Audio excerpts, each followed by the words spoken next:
नमस्कार हमारे सभी प्यारे विद्यार्थियों, स्वागत है आपका अपने YouTube learning channel Gyanodaya digital classes में।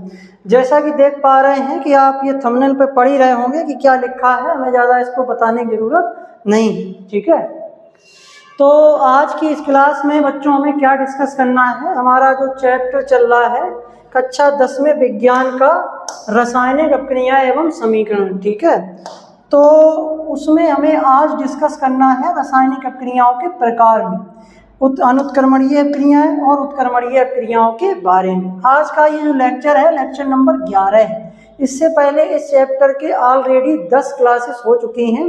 जो बच्चे इस YouTube चैनल पे पहली बार विजिट किए हैं, अगर वो कक्षा 10 में हैं और विज्ञान को रटना नहीं चाहते हैं, विज्ञान को केवल इस पर्पस से नहीं पढ़ना चाहते हैं कि केवल हमें पास करना है, हमें एक हाई स्कूल की मार्कशीट चाहिए, वो विज्ञान को समझना चाहते हैं, विज्ञान से आनंद लेना चाहते हैं, पढ़ाई के साथ साथ जो है एंजॉयमेंट करना चाहते हैं, तो हमारे साथ जुड़ सकते हैं। ठीक है, क्योंकि हमारा पर्पस जो है केवल और केवल बोर्ड परीक्षा को पास करना ही नहीं है बच्चों के लिए। ठीक है, मतलब वो उनके बेसिक चीज़ें भी मजबूत होनी चाहिए, कॉन्सेप्ट भी बड़ी मजबूत हों, यानी कि पढ़ाई के साथ साथ उनको एंजॉयमेंट भी मिले, समझ में भी उनको आए ज़्यादा, उनके नंबर भी आए ज़्यादा और उनको मज़ा भी आए ज़्यादा। ठीक है, मतलब टॉपिक के प्रति उनका इंटरेस्ट जागे। हमें चीज़ों को यहाँ पर रटाना नहीं है, जैसा कि यहाँ लिखना है रटना नहीं, समझना सीखो। मेन पर्पस यही है, सीधा यहाँ पर इस तरीके से समझाया जाएगा कि एकदम आपके माइंड में सेट हो जाएगा। ठीक है, इससे पहले जो है हम रासायनिक अपक्रियाओं के प्रकार में 4 प्रकार की रासायनिक अपक्रियाओं को डिस्कस कर चुके हैं। योगात्मक अपक्रियाएं, विस्थापन अपक्रियाएं और इससे पहले डिस्कस किया था डबल डिस्प्लेसमेंट रिएक्शन, द्विविस्थापन अपक्रियाएं और अपघटन अपक्रियाएं या वियोजन अपक्रियाएं। 4 टाइप की केमिकल रिएक्शंस को डिस्कस कर चुके हैं। आज की इस क्लास में डिस्कस करेंगे अनुत्क्रमणीय और उत्क्रमणीय अपक्रियाओं के बारे में। चलिए फिर स्टार्ट करते हैं, लेकिन इससे पहले एक बेहतरीन सा थॉट देख लेते हैं। बच्चों को पढ़ने के साथ साथ पढ़ाई के महत्व के बारे में भी अवगत होना चाहिए कि पढ़ाई हमारे लिए क्यों जरूरी है, पढ़ाई का हमारे जीवन में क्या महत्व है। देखें, ज्ञानोदय डिजिटल क्लासेस की ओर से आज का बेहतरीन विचार। देखें, ज्ञान को बिना अभ्यास के रखना आत्मा के लिए बोझ जैसा है। अगर आपके पास ज्ञान है, किसी भी विषय का आपके पास ज्ञान है, तो अगर आप उस ज्ञान का टाइम टू टाइम समय के साथ आप उसका अभ्यास नहीं करते हैं, प्रैक्टिस नहीं करते हैं, तो वो आत्मा के लिए एक बोझ जैसा हो जाएगा। ठीक है, मतलब अगर आप चीज़ों को पढ़ने के बाद आप उसको लर्न करेंगे, समझेंगे और फेरते रहेंगे, मतलब उसकी प्रैक्टिस करते रहेंगे टाइम टू टाइम, वीकली यानी कि जो है हफ्ते में एक बार या मंथ में जो है 2 बार, मंथ में 2 बार, 15 दिनों में 15-15 दिन के शिफ्ट में, तो आपकी ये जो जड़ें हैं वो मजबूत होती रहेंगी, आपका पढ़ा हुआ जो है आपके माइंड में सेट रहेगा। क्योंकि ये ह्यूमन साइकोलॉजी है, समय के साथ साथ चीज़ों को हम भूलते रहते हैं, ऑटोमेटिक चीज़ें जो है डिलीट होती हैं, दबती रहती हैं, उनकी जगह नई चीज़ें जो है सेव होती रहती हैं। ठीक है, यदि आपने कोई अच्छी बात सीखी है लेकिन उसे आपने व्यवहार में नहीं उतारा है, तो शिक्षा का कोई मोल नहीं रह जाता। कर्म ही ज्ञान की असली परीक्षा है। ठीक है, तो अच्छी बातों को सीखें, ठीक है, अनुशासन को सीखें, नैतिक पूर्ण व्यवहार करें अपने परिवार के सदस्यों के साथ, ठीक है, सामाजिक व्यक्तियों के साथ, ठीक है, पढ़े लिखे व्यक्तियों के साथ, ठीक है, अन्य व्यक्तियों के साथ एक बेहतरीन माहौल को इस्टेब्लिश करें, अपना एनवायरनमेंट अच्छा रखें, ठीक है, अच्छी संगत रखें। बुरी संगत में रहने से आप भी बुरी संगत वाले व्यक्ति ही बन जाएंगे, आपके भी विचार, आपके भी आदतें खराब हो जाएंगी, क्योंकि बुरी संगत वाले जो बच्चे होंगे या जो लोग होंगे वो आपको अपने जैसा बना लेंगे, लेकिन आप उनको अपने जैसा नहीं बना पाएंगे। कैसा लगा आज का ये थॉट, कमेंट बॉक्स में ज़रूर बताएं। चलिए फिर स्टार्ट करते हैं आज की इस बेहतरीन क्लास को। तो बच्चों देखो, अनुत्क्रमणीय अपक्रियाएं और उत्क्रमणीय अपक्रियाएं, 2 टाइप की केमिकल रिएक्शन पढ़नी है। देखो, अनुत्क्रमणीय अपक्रियाएं रिवर्सेबल रिएक्शन और एक होती हैं उत्क्रमणीय अपक्रियाएं अनरिवर्सेबल रिएक्शन। इनको पढ़ने से पहले हम आपको जो है एक बात बता दें यहाँ पर अपनी तरफ से, फिर हम इसको स्टार्ट करते हैं, तो हमारे लिए चीज़ों को समझाना आसान हो जाएगा।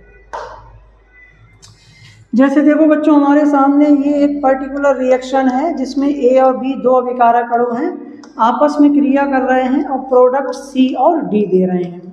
ठीक, एक हमारे सामने रिएक्शन ये है और एक पर्टिकुलर रिएक्शन हम ये लिए ले रहे हैं जिसमें ए और बी नहीं, अभिकारक चेंज किए ले रहे हैं। ठीक है, यहाँ पर हम लिए ले रहे हैं एक्स और वाई।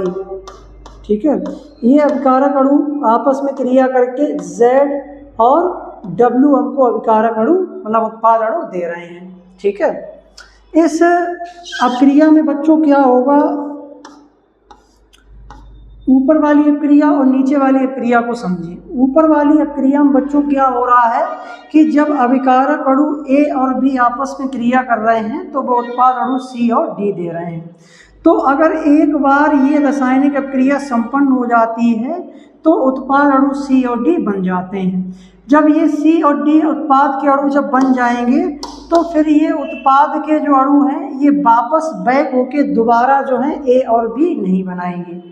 ठीक, तो जब अभिक्रिया जो है इस प्रकार हो कि जो अभिकारक अणुओं की क्रिया से बने उत्पाद वापस मतलब आपस में क्रिया करके अभिकारक अणु ना दें तो ऐसी अपक्रियाएं बच्चों कहलाती हैं अनुत्क्रमणीय अभिक्रियाएं। क्या कहलाती हैं? अनुत्क्रमणीय अपक्रियाएं कहलाती हैं। इनको हम कहते हैं इररिवर्सिबल रिएक्शन। क्या कहते हैं बच्चों? इररिवर्सिबल रिएक्शन इंग्लिश में कहते हैं, हिंदी में इनको क्या कहते हैं? अनुत्क्रमणीय अपक्रियाएं कहते हैं। ठीक है, फिर एक रिएक्शन ऐसी टाइप की है जिसमें एक्स और वाई आपस में क्रिया कर रहे हैं। ठीक है, और उत्पाद दे रहे हैं जेड और डब्ल्यू। फिर वाई जेड और डब्ल्यू आपस में क्रिया करके जो है बैक हो रहे हैं, वापस हमको एक्स और वाई दे रहे हैं। तो ऐसी अपक्रियाएं जिसमें अभिकारक अणु जो है क्या करते हैं? उत्पाद बनाते हैं, उत्पाद अणु वापस में क्रिया करके दोबारा अभिकारक अणु दे देते हैं। तो ऐसी अपक्रियाएं बच्चों कहलाती हैं उत्क्रमणीय अभिक्रियाएं। क्या कहलाती हैं? उत्क्रमणीय अभिक्रियाएं कहलाती हैं। ठीक है, उत्क्रमणीय अभिक्रियाएं कहलाती हैं। ठीक, आप इस बात को ऐसे समझ लीजिए जैसे एक कोई ट्रेन है। ठीक है, एक कोई ट्रेन है, इस ट्रेन का हम कलर भी इसी से बना रहे हैं। जैसे मान के चले एक कोई ट्रेन है, ये ट्रेन जो है कानपुर से लखनऊ जा रही है। कहाँ जा रही है? कानपुर से लखनऊ।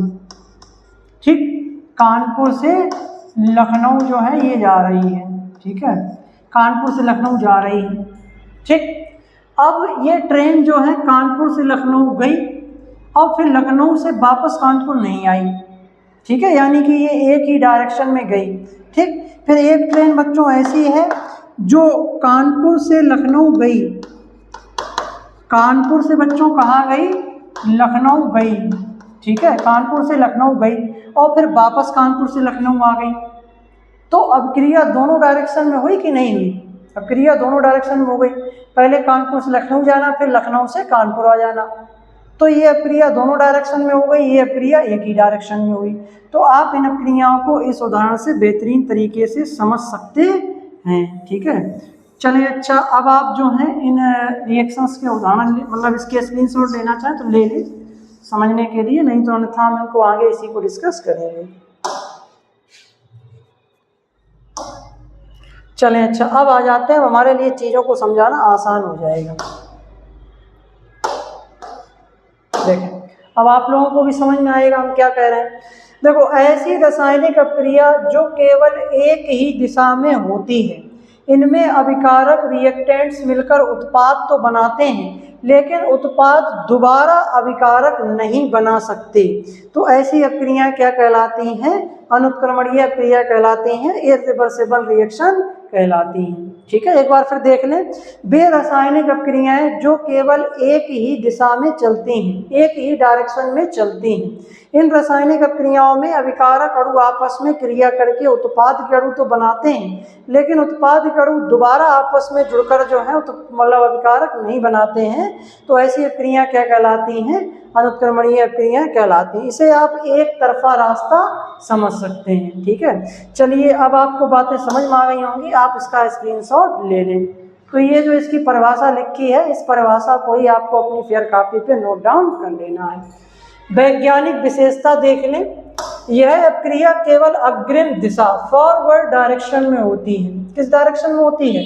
फॉरवर्ड डायरेक्शन में होती है। जैसे अभी हमने उदाहरण दिया कि ये एक अपक्रिया है जिसमें ए और बी अभिकारक अणु आपस में क्रिया करके प्रोडक्ट सी और डी दे रहे हैं, तो ये क्रिया आगे की तरफ हो रही है, फॉरवर्ड डायरेक्शन में हो रही है, ठीक है।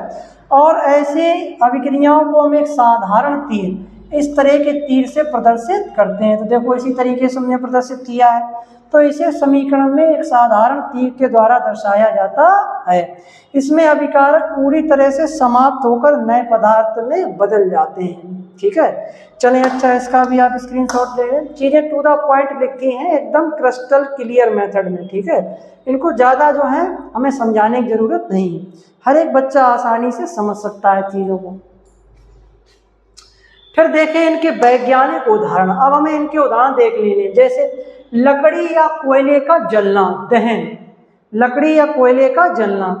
जैसे देखो लकड़ी में होता है कार्बन, कार्बन या लकड़ी जो होती है वो ऑक्सीजन के प्रेजेंस में जलती है, तो ऑक्सीजन के प्रेजेंस में जलती है तो ये क्रिया होती है जिसमें CO2 गैस बनती है। तो जब एक बार लकड़ी जो है जल जाती है और लकड़ी से राख बन जाती है, तो क्या आप बताइए वापस उस राख से लकड़ी बना सकते हैं? नहीं बना सकते हैं। तो अब क्रिया कैसी हो गई? इरिवर्सिबल हो गई। देखें जब कोयला जलकर राख कार्बन डाइऑक्साइड गैस बन जाता है तो उस धुएं और राख से दोबारा कोयला आप प्राप्त नहीं कर सकते हैं, कोयला प्राप्त करना संभव नहीं है, इट इज इम्पॉसिबल। दूसरा उदाहरण देखें, लोहे पे जंग का लगना। लोहा जब नमी और ऑक्सीजन से क्रिया करके जंग आयरन ऑक्साइड बन जाता है तो जंग से वापस शुद्ध लोहा प्राप्त नहीं किया जा सकता। बेहतरीन उदाहरण देखा होगा बरसात के दिनों में जब वायुमंडल में नमी रहती है तो लोहे की जो वस्तुएं होती हैं उनमें जंग लगने लगती है, वो खराब हो जाती हैं। तो अगर लगातार उनमें जंग लग रही है, समय के साथ वो खराब हो रही हैं, धीरे धीरे टाइम लगती है इस प्रोसेस में, ठीक है। तो एक बार अगर लोहे में जंग लग गई तो क्या खराब हुए लोहे को आप वापस उससे शुद्ध लोहा प्राप्त कर सकते हैं? नहीं कर सकते हैं। तो ये इसके बेहतरीन उदाहरण हो गए। चलिए अच्छा स्क्रीनशॉट ले लें, फिर हम आगे बढ़ते हैं।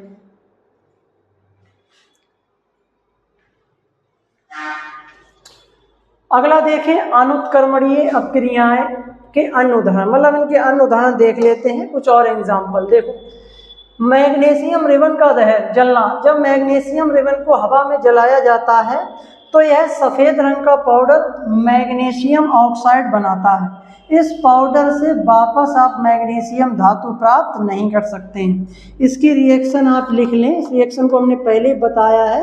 मैग्नीशियम की रिबन आती है, आप इसको जो है ऑक्सीजन से क्रिया कराइए, मैग्नीशियम की रिबन को आप जलाइए, उसमें आग लगा दीजिए तो वायुमंडलीय ऑक्सीजन के साथ क्रिया करेगी और राख बन जाएगी मैग्नीशियम ऑक्साइड की, ठीक है।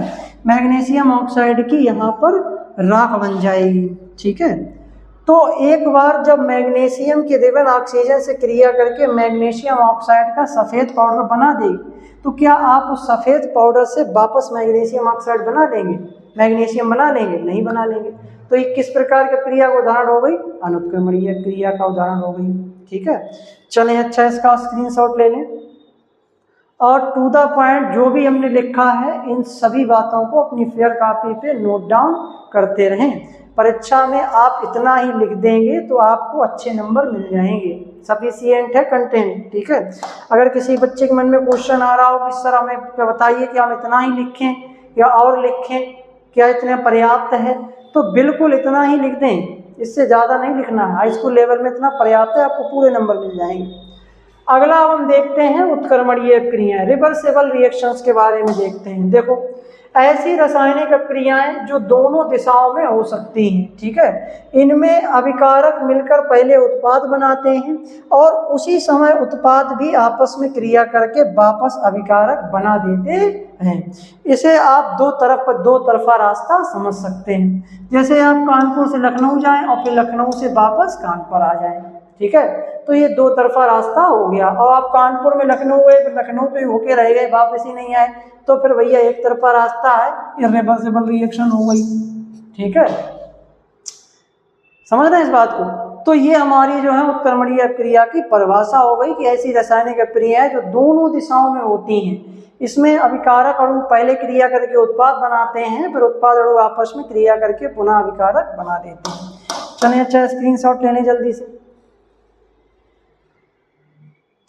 अगला देखो वैज्ञानिक विशेषता देखो इनकी। यह अपक्रिया अग्रिम, फॉरवर्ड और प्रत्यय यानी कि बैकवर्ड दोनों दिशाओं में एक साथ चलती है। इसे समीकरण में एक विशेष अर्थ तीर ये वाला चिन्ह है उसके द्वारा प्रदर्शित करते हैं। देखो बच्चों एक बात यहाँ ध्यान से देखो, जैसे मान के चले ये एक अपक्रिया है, उसी अपक्रिया को हम यहाँ दोबारा लिख रहे हैं, ठीक है। और उस अपक्रिया में क्या करेंगे, अगर ये उत्क्रमणीय अपक्रिया है तो इसमें हम चिन्ह वो वाला नहीं लगाएंगे, ऐसा वाला, उसमें चिन्ह हम ऐसा वाला लगाएंगे। देखो ऐसा वाला चिन्ह लगाएंगे। इस चिन्ह को कहते हैं उत्क्रमणीयता का चिन्ह। क्या कहते हैं? उत्क्रमणीयता का चिन्ह कहते हैं। ये चिन्ह इन अपक्रियाओं की पहचान है। जहां भी आप ये चिन्ह देख लें समझ जाओ ये अपक्रिया दोनों दिशाओं में चल रही है, ठीक है। अच्छा, इसमें अपक्रिया में ये जो अग्र अपक्रिया होती है, जैसे एक्स वाई क्रिया करके जब जेड डब्ल्यू बना रहे हैं तो इस अपक्रिया को बच्चों हम कहते हैं फॉरवर्ड रिएक्शन। इस अपक्रिया को क्या कहते हैं बच्चों? फॉरवर्ड रिएक्शन कहते हैं। यहाँ पर जो है सही से लिख नहीं पाएगा, रुक जाओ हम यहाँ पर इसको समझा देते हैं। आ जाओ इधर आ जाओ, यहाँ पे समझो बात को। देखो जैसे यहाँ पर वही वाली अपक्रिया हम ले रहे हैं एक्स प्लस वाई। अगर ये उत्क्रमणीय अपक्रिया है तो इसके लिए हम ये वाला चिन्ह लगाएंगे, ना कि ये वाला चिन्ह हम नहीं लगाएंगे बच्चों, ठीक है। अगर ये उत्क्रमणीय अपक्रिया है तो ये वाला लगाएंगे। प्रोडक्ट हमको जेड और डब्ल्यू मिल रहा है। जब x और y आपस में क्रिया करके z और w दे रहे हैं तो ये जो ऊपर वाला आप चिन्ह देख रहे हैं ये वाला, ठीक है, ये इस डायरेक्शन में जो क्रिया हो रही बाईं से दाईं तरफ, इस रिएक्शन को कहते हैं फॉरवर्ड रिएक्शन। बच्चों क्या कहते हैं? Forward reaction. हिंदी में इसको कहते हैं अग्र क्रिया। और जब z और w जो है आपस में क्रिया करके वापस x और y बना रहे हैं, ये वाला चिन्ह, ये वाला, ठीक है, ये वाला, तो नीचे बैक हो रहे हैं तो इसको कहते हैं बैकवर्ड रिएक्शन। सीख लें ये चीज़ें, फर्स्ट ईयर और इंटर में ये चीज़ें कोई नहीं बताएगा, ठीक है, बेसिक चीज़ें हैं। तो ऊपर वाली क्रिया बैक फॉरवर्ड रिएक्शन, नीचे वाली क्रिया बैकवर्ड रिएक्शन। इन अपक्रियाओं की मुख्य विशेषता यही है कि इन अपक्रियाओं को उत्क्रमणीयता के चिन्ह द्वारा दर्शाया जाता है। आप लोगों ने कभी ट्रेन का सफ़र किया होगा तो ट्रेन में देखा होगा कुछ ट्रेनों में ऐसा चिन्ह लगा होता है, ठीक है, या लंबे रूट की जो ट्रेनें होती हैं उनमें ऐसा लगा होता है। और ऐसा चिन्ह आपने एक जगह और लगा देखा होगा, ऐसा कहाँ देखा है? ऐसा चिन्ह लगा हुआ देखा है? ऐसा चिन्ह आप लोगों ने देखा है अपने मोबाइल के मोबाइल डेटा में।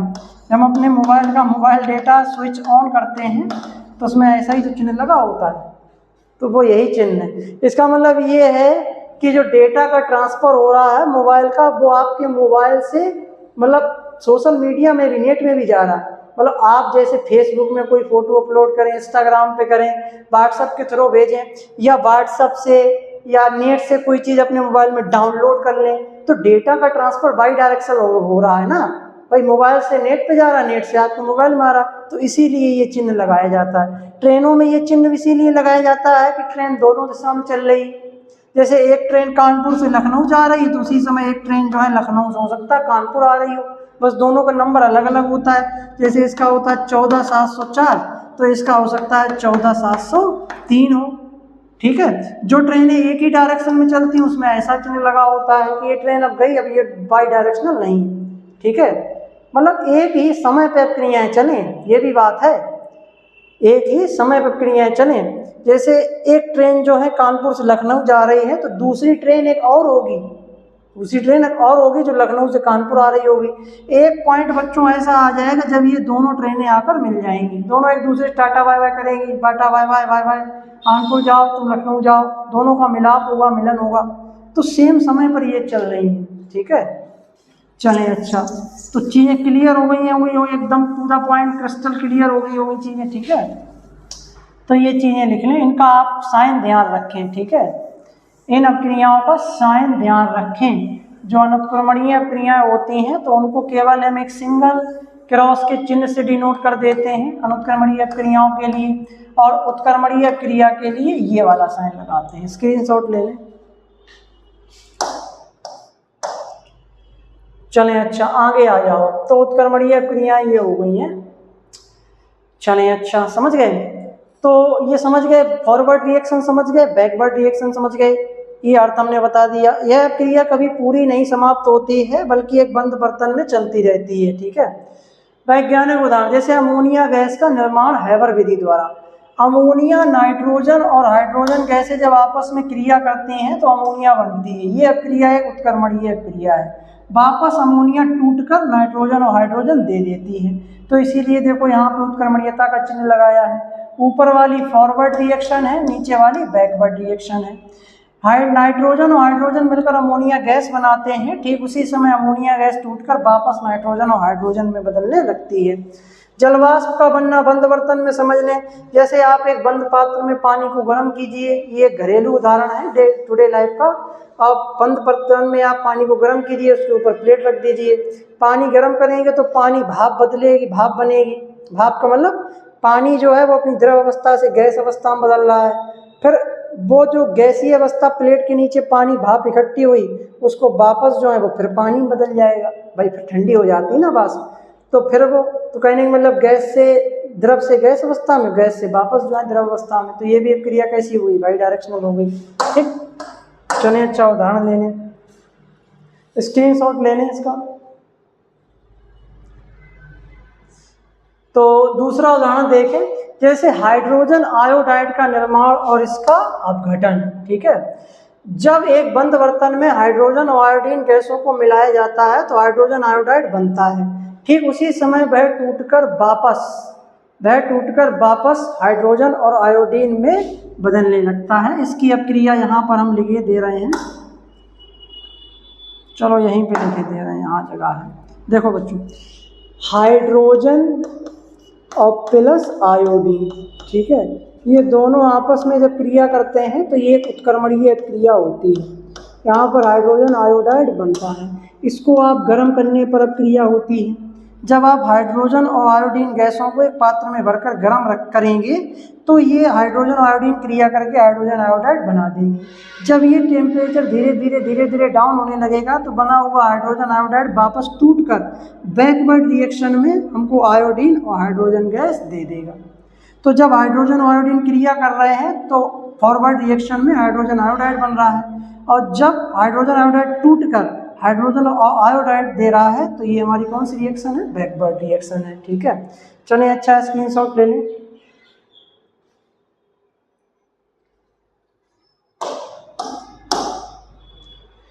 चलें अच्छा, दूसरा एक बहुत ही बेहतरीन उदाहरण है बच्चों यहाँ पर PCl5। PCl5 को बच्चों कहते हैं फास्फोरस पेंटाक्लोराइड। फास्फोरस पेंटाक्लोराइड को जब गर्म किया जाता है तो ये PCl3 फास्फोरस ट्राइक्लोराइड और क्लोरीन गैस में बदलता है गर्म करने पर, हीट करने पर। लेकिन जैसे ही जिस पात्र में इसको क्रिया कराई जा रही है, पात्र को ठंडा किया जाता है तो वापस PCl3 और Cl2 आपस में क्रिया करके PCl5 बना देते हैं। देखो, फास्फोरस पेंटाक्लोराइड का टूटना। जब फास्फोरस पेंटाक्लोराइड को गर्म किया जाता है तो यह फास्फोरस ट्राइक्लोराइड और क्लोरीन गैस में टूट जाता है। ठंडा होने पर ये दोनों वापस जुड़कर PCl5 बना देते हैं। तो यहाँ पर आप लिख सकते हैं ठंडा करने पर। ऊपर वाली फॉरवर्ड रिएक्शन कब हुई, गर्म करने पर। नीचे वाली बैकवर्ड रिएक्शन कब होगी, ठंडा करने पर। तो इस तरीके से आप लिख सकते हैं। चलें अच्छा, आप स्क्रीनशॉट ले लें, उसके बाद आगे बढ़ते हैं। तो बेहतरीन उदाहरण है, बेहतरीन कॉन्सेप्ट है। चीज़ों को इस तरीके से पढ़ें ताकि आपको जो है आपके कॉन्सेप्ट भी क्लियर हो, समझ में भी आए ज़्यादा, आपके नंबर भी आए ज़्यादा और आपके कॉन्सेप्ट भी ज़्यादा से ज़्यादा क्लियर हो, मज़ा भी आए। पढ़ाई को इस तरीके से पढ़ना है, करना है कि आपको बोरियत महसूस ना हो, पढ़ाई से आपको मज़ा आए, इंटरेस्ट जागे पढ़ाई के प्रति। ठीक है, चलें अच्छा,